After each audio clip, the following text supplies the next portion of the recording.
giving you an opportunity to get the full story from the people who tell it best. This is Mediacom Newsleaders. Hi, I'm James Mauser. Have you ever heard of Pinnacles Youth Park? I'm sure a lot of you have, but maybe you haven't. And this lady over here has a lot of good information about the park, how it started, and what's happening with it right now. This is Joanne Cowan. Hi, Joanne. How are you? I'm good. Good, and it's good to see you again.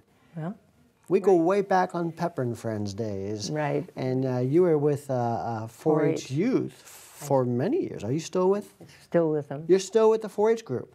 That's right. How many years? They gave me my 40-year plaque last year. Oh, congratulations on that. So anyway, I love to work with the kids, and that's partly how I got working with Pinnacles, because it's dedicated to the youth of Boone County. Yeah, so that's the story, Pinnacles Youth Park, back in the 60s, right? Tell us the story there. Right. The 4-H youth specialist at that time worked with farmers who were dedicating their land and brought it into being as a youth park dedicated to the youth of Boone County in '64, and we opened the park in '65. Youth groups can camp, and other people, it's a day use park. They can have events there and reserve a shelter if they're a large enough group and pay a small fee. Youth groups can camp for free, though. Youth groups can camp for free, yep. But you have to be registered. Right, because you want to know if some other group is there at the time, you know, so you don't want to have 6 groups there one week and nobody the next week. It's just, anyway, youth groups are the only ones who can camp. It's not a camp place for the public. So let's say someone has never been there before. When they go in, what are they going to see? Well, they go into the parking lot, and we have some old power line poles there to show you where to park. And there's a big shelter there with a chimney and all, and a bathroom, and a storage shed. And if you turn to your left and go down the slope, you'll get to Silver Fork Creek, and across it are the Pinnacles formation that the park is named for. Can you climb the Pinnacles?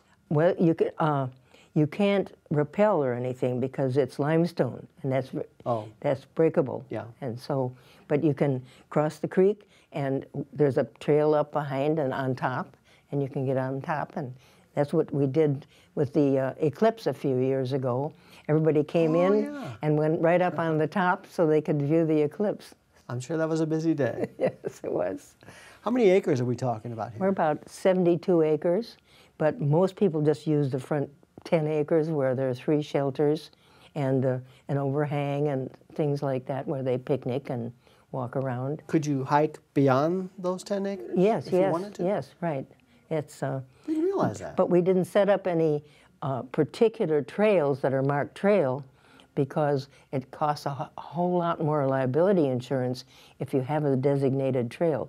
So people just follow the trails other people have made, and it's fun.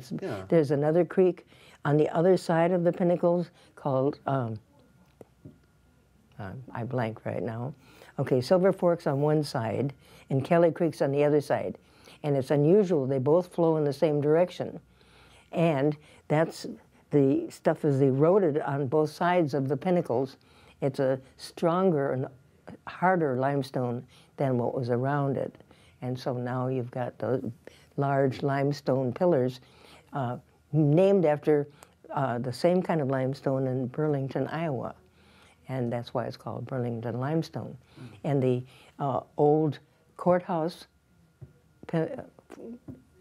Pinnacles, whatever, columns, and the columns at the university are both of that same kind of limestone. Okay.